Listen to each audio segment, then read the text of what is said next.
राजनीति में अगर 2 पर 2 चुनाव होता है, जैसे कि जब हमने गठबंधन से चुनाव लड़ा था तो जो 2 लोगों में सिर्फ टक्कर थी, लेकिन जब त्रिकोणीय चुनाव होता है और बहुजन समाज पार्टी अकेले अपने दम पर चुनाव लड़ती है और सपा भी लड़ती है, भाजपा भी लड़ती है, और अगर थोड़ा कांग्रेस भी अगर अच्छा लड़ रही होती तो उसमें सबसे ज़्यादा फायदा जो है बहुजन समाज पार्टी का होता है।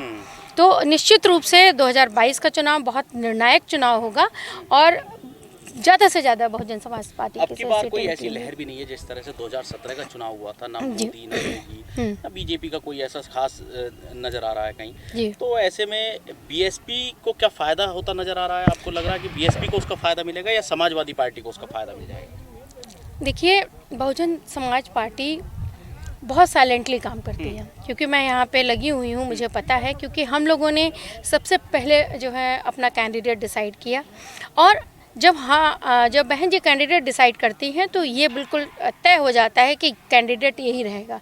तो एक मानसिक सुकून से जो वो कैंडिडेट चुनाव लड़ता है और जब जनता के बीच में जाता है और जनता के बीच में एक कॉन्फिडेंस पैदा करता है, तो जनता को भी भरोसा होता है कि ये जो है प्रत्याशी हमारे लिए बहुत अच्छा है और बहुत समय मिलता है उसको। तो इस बार इस बात का बहुत ज़्यादा जो है फ़ायदा मिलेगा, क्योंकि हम लोग देख रहे हैं, क्योंकि हमारा प्रत्याशी 3-3, 4-4 महीने से लगा हुआ है और अभी बाकी पार्टियों ने अभी 15 दिन के अंदर जो है प्रत्याशी घोषित किए, और उसमें भी एक घोषित किया, 2 घंटे बाद दूसरा घोषित कर दिया, उसके 2 घंटे बाद फिर पहला वाला आ गया। तो इससे जो है जो उनका वोटर था वो इतना कंफ्यूज हो गया और परेशान हो गया और कि उसने ये मन बना लिया कि अब हम किसी को नहीं देंगे, हम बहुजन समाज पार्टी को वोट देंगे। पार्टी वोट के बाद वोट का सिनेरियो क्या लगाया है आपने, क्या तय किया है? इस बार जो हमारा बेस वोट है उसके साथ साथ हमें मुस्लिम पूरा मिल रहा है, हमें बैकवर्ड काफ़ी सारा मिल रहा है, और सबसे अच्छी बात यह है कि हमें सवर्ण बहुत मिल रहा है, क्योंकि ब्राह्मण के अलावा भी बहुत सारे जो लोग मिल रहे हैं जिन्होंने जो लॉ एंड ऑर्डर की वजह से हम लोग के साथ हैं। अच्छा जी, तो क्या लगता है अब की बार जो है चुनाव त्रिकोणीय होने के साथ, क्या हर जगह त्रिकोणीय है या कहीं सपा के साथ आपकी भिड़ंत है या कहीं बीजेपी के साथ, ऐसा कुछ मुकाबला है? देखिए, चुनाव यूपी में हर जगह त्रिकोणीय है, तो कहीं बसपा के साथ, देखिए बहुजन समाज पार्टी हर जगह लड़ रही है, कहीं पे वो सपा के साथ लड़ रही है और कहीं वो भाजपा के साथ लड़ रही है, लेकिन बहुजन समाज पार्टी पूरी तरह से पूरी दमखम के साथ लड़ रही है हर सीट पे। आज पीएम मोदी वाराणसी पहुंचे हैं रविदास जी के उसमें, और उन्होंने वहां पर काफ़ी समय बिताया। क्या लगता है कि अब की बार दलित कुछ डाका डाल पाएंगे वोट पर? देखिए, बैकवर्ड ने, दलितों ने जो कोरोना के समय में जो उनके ऊपर बीती है उससे वो बिल्कुल त्रस्त आ चुका है, वो जान गया है। अच्छा, ये जो अनाज वितरण कर रहे हैं, जो ये सब चीज़ें स्कीम ला रहे हैं ना, वो अच्छी तरह से जो है लोगों को पता है कि ये तो बाबा साहब हमें अधिकार देकर गए हैं, ये कोई खैरात नहीं हमको दे रहे हैं, ये तो हमको अधिकार मिला हुआ है। बाबा साहब ने हमको जो है खाद्य सुरक्षा अधिनियम का अधिकार दिया है कि अगर कोई भी व्यक्ति हमारे जो है भारत में भूखा नहीं मरना चाहिए। तो ये अब जनता को समझ में आ गया है, तो मुझे नहीं लगता कि इन चीज़ों का कोई असर होगा। और हाँ, योगी जी कह रहे हैं कि हम तमाम उन महिलाओं को, क्योंकि आप भी एक महिला हैं और लड़कियां जब शादी लायक हो जाती हैं तो शादी के उसमें जब शादी होगी तो हम उनको 1 लाख रुपए देंगे, क्या इससे बीजेपी के प्रति कुछ मूव हो सकता है, खासकर लड़कियों का, महिलाओं का? देखिए, योगी जी कहते हैं कि जब लड़की बड़ी होगी शादी में हम देंगे, हमारे यहाँ बहन जी कहती हैं कि लड़की जब पैदा होगी तब हमें 1 लाख रुपए देंगे। तो आप बताइए कि आप खुद ही सोचिए ना कि जिस घर में बेटी पैदा हो और उसको उसी समय 1 लाख रुपए मिल जाए तो शादी तक तो कई लाख रुपए हो जाएगा उसका।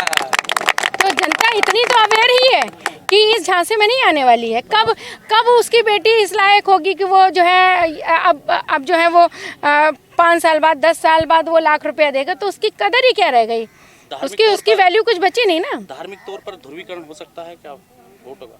नहीं, मुझे नहीं लगता। धार्मिक ध्रुवीकरण तो बिल्कुल नहीं हो सकता, क्योंकि मंदिर मुद्दा और सब चीज़ें बहुत कोशिश की उन्होंने हिंदू मुस्लिम करने की, मंदिर मुद्दा उठाने की, लेकिन अब जनता सिर्फ और सिर्फ रोजगार पे और सुरक्षा पे, नौकरी पे इन सब मुद्दों पे। और सबसे बड़ी बात है कि 2 साल से जो बच्चा कोरोना में घर पे बैठा है, उनका सीधे सीधे कहना यह है कि बच्चों की पढ़ाई आपने रोक ली और चुनाव तो बरकरार है।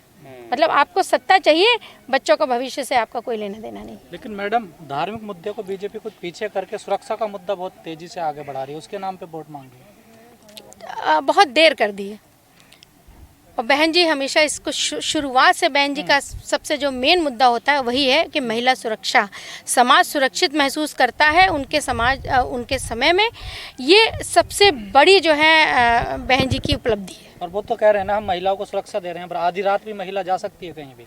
उनके कहने से क्या होता है, अपने घर की महिलाओं को बाहर निकाल के देखें। कह रहे हैं हमने FIR करी है। वो अपने घर की महिलाओं को तो निकालें, तब पता चलेगा। उनके तो महिलाएं नहीं है तो कहाँ निकालें? तो अब क्या तो इसके लिए क्या कह सकते हैं बताइए। उस बात का तो मेरे पास कोई, उनको पता नहीं है ना इस चीज़ का, क्योंकि घर में बहू बेटियां होती हैं तो आदमी को उसका दर्द महसूस होता है। लेकिन जिस प्रकार से मन से भाषाएं चल रही हैं बीजेपी के नेता या विपक्ष के नेता हैं कि गर्मियां निकाल देंगे, कोई कह रहा चर्बियां निकाल देंगे, कोई जिन्ना की बात कर रहा, कोई गन्ने की बात कर रहा। आप लोग तो ऐसी बात करते नहीं, नहीं इसलिए मीडिया में हाईलाइट नहीं होते हैं आप लोग। देखिए बहन जी बहुत साइलेंटली बहन जी मुद्दों पे काम करती हैं, बात नहीं करती हैं। पर काम पे वोट कहाँ मिलता है मैडम, खासकर उत्तर प्रदेश में? इस बार मुझे लग रहा है कि मैं क्योंकि लगातार क्षेत्र में जुड़ी हूँ, मुझे लग रहा है कि इस बार जनता हमारी बहुत समझदार हो गई है और काम पर ही वोट करेगी। तो वो तो अखिलेश यादव कह रहे हैं काम हमने किया है। आपके एक्सप्रेस वे का भी पीता उन्होंने काटा था, उसे भी अपने बता दें कभी कभार आपको।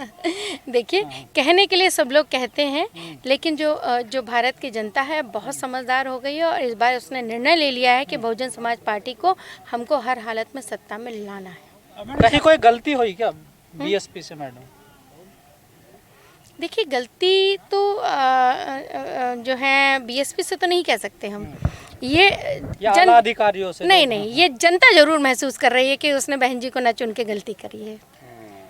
बहन साहब, जो BSP है वो मीडिया से क्यों लगाव ज़्यादा रखती नहीं है, मीडिया पे क्यों नहीं छाई रहती है जिस तरह से और पार्टियाँ हैं? इतना परहेज क्यों है मीडिया से? नहीं, बिल्कुल परहेज नहीं है। सच्ची मीडिया से बिल्कुल बोला है, हमको दिखाते नहीं है नहीं, सच्ची मीडिया को कभी बहन जी गलत नहीं कहती है। लेकिन जो लोग जो मीडिया जो दूसरों के कहने पे चलते हैं, आपको भी पता है कितने मीडिया हाउस जो है अडानी और अंबानी के, उनके बारे में ये बात कहती है। हम लोग जो है जो सही मीडिया है, सच्ची मीडिया है, जो ईमानदार मीडिया है, उसको हमेशा बहन जी इज्जत करती है, हमेशा इज्जत हुआ। बहुजन समाज ने अपना मीडिया क्यों खड़ा नहीं कर पाया, आखिर क्या वजह रही?